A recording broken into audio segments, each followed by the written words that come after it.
Welcome to Sayless Projects. We believe in the power of shared stories to inspire action and possibility and to bring hope to people who need it most. Through storytelling and purposeful action, we promote mental health awareness and support efforts to prevent suicide. You'll hear from a wide range of guests, runners, creators, leaders, and everyday people, sharing what they have lived, what they have learned, and what helped them keep going. The truth is, none of this is meant to be carried alone. If you feel stuck, overwhelmed, or tired, you are not alone. This is the art of doing something about it. What's up, everybody? Taylor Prather here from Sayless Projects, co-host of the Art of Doing Something About It podcast. Today, I am sitting down with Harrison Lewis, who is a member of this year's Dallas to Austin relay team for 2026. Harrison, what's good? How are we doing today, man? I'm doing well. Yeah, super excited to be here, man.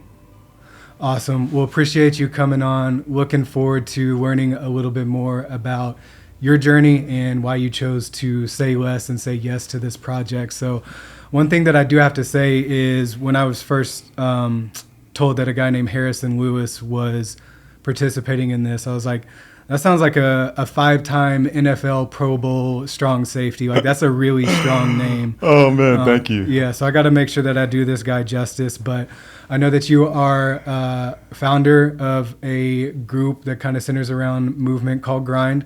I know that you are also a doctor of physical therapy, a certified personal trainer, and a longtime member of the Army Rangers. So one thing before we kind of dive in and talk about the Sayless Project specifically, and I know I just rattled off what you do, but tell us a little bit more about who Harrison is as a person. Man, that's one. Thank you so much, man, for the intro. But that's an interesting question because I feel like I have always worked to redefine myself over the years. You know, I picture Harrison Lewis as a kid from South Louisiana who just had an amazing family and a pursuit for more in life. And I've tried to embody that through each chapter, you know, between fitness and sports and the military, all these different things that I love. I'm just a kid that really enjoys enduring hard things. And so would you say that that is the main reason why you chose to say less and say yes to this project? It's definitely up there. Mm-hmm. You know, being asked to do something that is, you know, incredibly dear to my heart. I also raveled at the idea of doing something incredibly challenging. Yeah. And the second Vince hit me up, I was like, you say less. I'm there. Let's do it. Absolutely. So would you say that that's kind of what gets you out of bed in the morning is a new challenge, a new obstacle to tackle? Yeah, you know, I've always really tried to embody the journey. You know, I think at times we really focus on the destination. You know, I got to get this grade. I got to get into this program. I've got to achieve this goal. And then we often miss all the steps, the pain, the peaks, the valleys in between A and Z. You know, and for me, even with Grind in the Brain, even with Say Less Project and all these really awesome things that are going on, man, it's truly the moments. It's truly the one step everyday journey, giving 100% and then some that I love. I love waking up and just going to work. Yeah. Because I think that's where the magic truly lies, not at the peak, not at the end of the road. Yeah, I think, you know, a life and wherever we end up at the end of this journey is a culmination of all of our experiences that we have throughout life, the ups, the downs, the challenging moments, the triumphs. So if we just try to focus on our minds and fast forward our minds until the end, then like we've really missed out on like truly living. Absolutely. And so I think that's probably one part that you'll enjoy. Having participated in this before, I think that's one thing that you'll really enjoy about this is the actual journey, all of the ups and downs, the camaraderie with teammates, which I know, you know, you've gone through a lot in your past with, you know, teamwork being such like a focal point of how you make it through some of these tough times. So I think that's something that you're really going to like about this project. And I am really excited about that because, you know, after leaving sports, you have this kind of fall off in drive and connection. Yeah. And the same thing happens after the military, especially in special operations, where you're used to a very close-knit, like intimate team dynamic, and now you're just in society. So the idea of being on a relay team with 10 other people, 12 other people that I don't know personally, it's like after this event, those people are going to be brothers and sisters. And that's special. Not everybody can say they've experienced that. So I'm excited about the opportunity. Yeah, and everybody will kind of come into this experience, being motivated by something totally different. Maybe they're carrying some weight coming into it, but what is it specifically about this mission that matters to you? This mission matters to me because I think about all the Rangers, all the special operators, all the soldiers, all the service members that are no longer with us. And suicide is incredibly prevalent in the military. I mean, we lose upwards of 3 to 4 people a day just in the military alone. And for me, and understanding my own mental health challenges and journey, it's like this is an opportunity to really spread awareness, to really help others who feel like they don't have any help, they don't have anyone in their corner, And I feel, understanding the Sayless mission, it was like, all right, I can do this. It's going to be hard, but if I can do this to shed light on this issue, this public health issue, and it changes somebody's life, it gives somebody the encouragement or an inspiration to make a change and get the help they need, then that's a mission success to me. Yeah, and I think that's so vitally important. And, I realize what you said about it being a public health issue, and it absolutely is, but I feel like sometimes veterans as a group of individuals are underappreciated unless it's in a moment when they're needed or a moment that they're no longer with us. So I think that it's just so important that you're here to represent that group, to be able to talk about some of those challenges and what the group endures, because I know that like it's a group that is affected by mental health issues. They're highly prevalent within that group. So having somebody like yourself to represent that community with this platform and being able to tie all of that together and bring a little bit more awareness, even if it's just by running with this group of 12 people and it starts as this small thing and then gets a little bit bigger. I think that's just like truly amazing and truly important work, because again, sometimes we don't really know unless there's people really bringing it to light for the rest of us. Yeah, no, you're absolutely right. And I think at times people think of mental health as a moment or like a picture or a snapshot without realizing that people that are dealing with these challenges, these issues, man, it's a spectrum of emotion. It's not a day. It's years to get them up to the point to where they're at their breaking point. They've been dealing with something internally for a very long time. But when we try to capture this, we capture it in stills without realizing that it's a video. Yeah, that's a really good metaphor, and I think that you describe it perfectly. And speaking from my own personal experience, it may be like one moment that kind of puts it over the edge, but it's always been a culmination of things. It's always kind of been this snowball effect of things that kind of keep building, and you may not even be aware of it until that moment actually happens. Right. Yeah. So totally get that. Would you say that there's anything, and I mentioned it earlier, some people are coming into this journey kind of carrying some weight of their own. Is there anything going into this relay that you're carrying yourself? There is. I think because of the journey I've had, I've been able to really work through a lot of the challenges I've had leaving the military, leaving service. If we had this conversation, 4 years ago, I'd be crying already. It'd already be a really, really tough conversation. And, through the grace of God and the things in the community I've had and, grind, this like mantra mindset that I've been able to kind of cultivate over the years, I feel really great right now.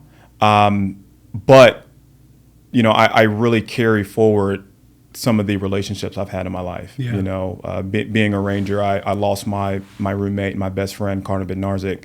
He was killed in a pre-deployment incident, not mental health related. It was, a pre-deployment operation that he unfortunately passed away in.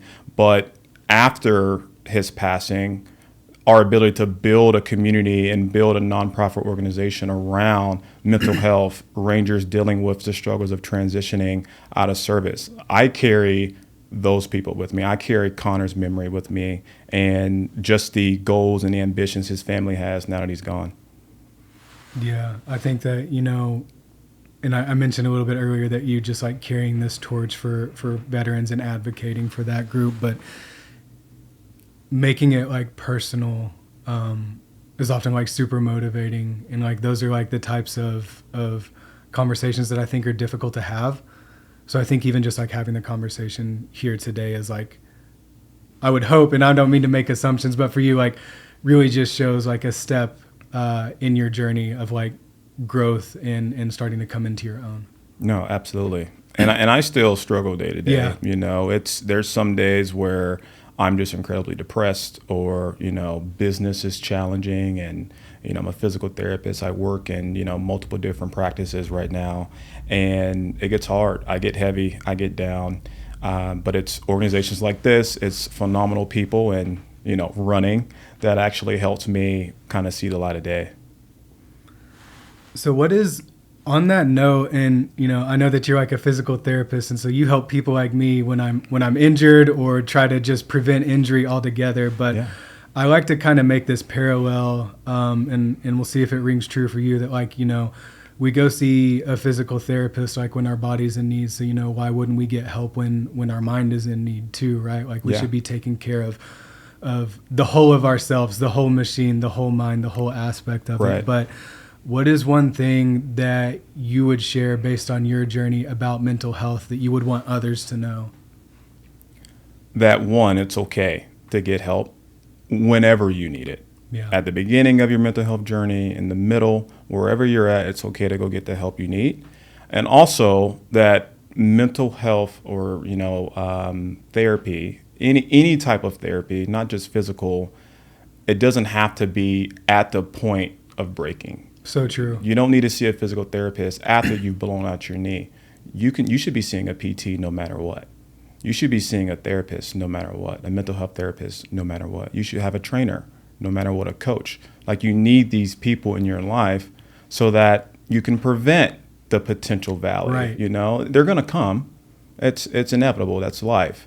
But having the right people in your corner, the right tools, and knowing where they're at, it's like, hey, if I can have a conversation with a therapist every 2 weeks, I'm that much more poised to stay in a healthy mental frame than I am when I am broken down, and then I need to get the help, and then I'm jumping through all the loopholes to try to get the access and care I need. So having things established, regardless of where you're at in your journey, I think creates a preventative culture versus a reactionary culture. Yeah, and you know, I think there's something to said for being proactive. Like, it's like, you know, like you said, we're going to face these hard times. Like, it's inevitable. We can't avoid it. But that doesn't mean that we can't be prepared for when it does happen. Exactly. And if you have the right people in your corner, you have the right tools, you have the right resources.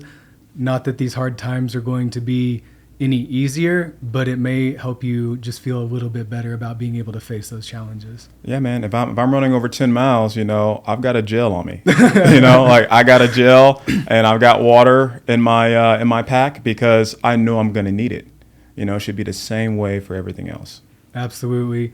Well, we talked a little bit about like the preparation for battling and encountering some tough times from a mental health perspective. So what is it, whether it is these tough times with this run, like what is one thing or one learning that you think you'll come away with from this experience when y'all hit those capital steps down in Austin? One thing I think I'm going to take away is anything is possible. And I already believe that, you know, but I think after such a unique experience, like that moment, I think will be incredibly invigorating. And I've never done this race before. I've done a lot of distance races, but I think something special is going to come out of this group of 12 folks. And I think it's going to be really special. I think it's going to be really cool.